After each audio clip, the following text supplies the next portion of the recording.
მაჭახელას ხეობა თოფის ძეგლით იწყება. ეს პირველი ძეგლია, რომელიც ქართულ იარაღს დაუდგეს.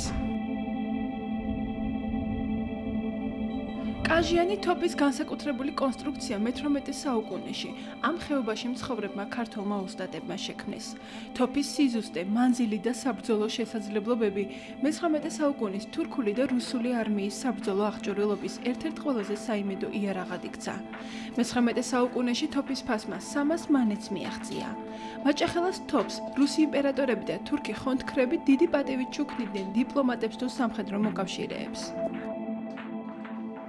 დღეს მაჭახელას თოფის ერთადერთი ეგზემპლარი ქუთაისის ისტორიულ-ეთნოგრაფიული მუზეუმის ლითონის ფონდშია დაცული.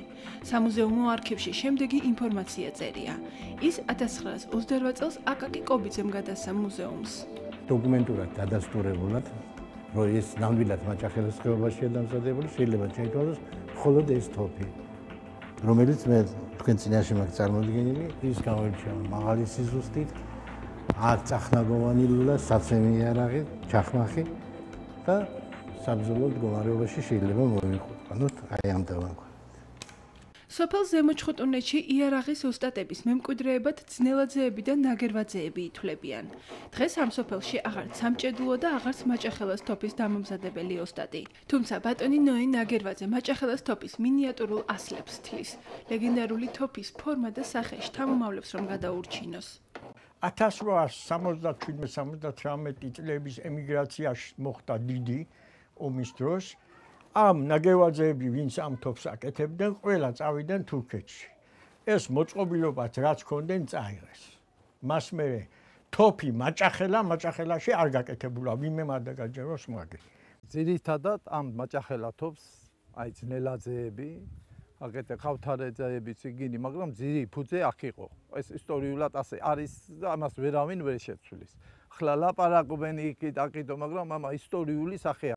ძნელაძეების გვარის იარაღის უკანასკნელი ოსტატის ასლან ძნელაძის თოფის ჩარხი ზემოჩხუტუნეთის მუზეუმში დგას. ამ იყო ადამიანი ასლან ძნელაძე, რომელსაც შეეძლო დაემზადებინა თოფი, მაგრამ ძალიან ძვირი იждებოდა და ამის გამო ვერ მოხერხდა რომ თოფი დაემზადებინა, მაგრამ მან დაამზადა თოფი მაჭახელას დამზადების ტექნიკური დაზგა და გადმოგვცა მუზეუმში საჩუქრად. აი ეს არის თოფი მაჭახელას დამზადების ტექნიკური დაზგა, რომელზედაც ამზადებდნენ თოფებს და უფრო თოფის ლულის გასახურეთი დაზგა იყო. აი ერთი ადამიანი აბრუნებდა იმას, ხოლო მეორე ადამიანი, აი ეს არის თოფის ლულა და ასეთნაირად იხვეწებოდა და კეთდებოდა თოფი.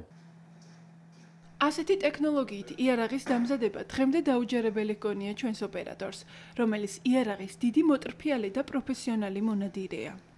პირამიდების აშენების მერე რაღა უნდა გაგვიკვირდეს, მაგრამ რო ვნახე ეს თოფი და რო აგვიხსნა იმ კაცმა რა ტექნოლოგიით იყო გაკეთებული და ისედაც თვალითაც რომ მიხვდები რომ იმ დროისთვის ეგეთი ნამუშევარი ჯერ ამ სიგრძელულა როგორ უნდა გახვრიტო. მიზანი იყო რომ ხახუნი ყოფილიყო ნაკლები, მანძილი მოეგოთ და შორს ესროლა ამ თოფს და სიზუსტე ქონოდა.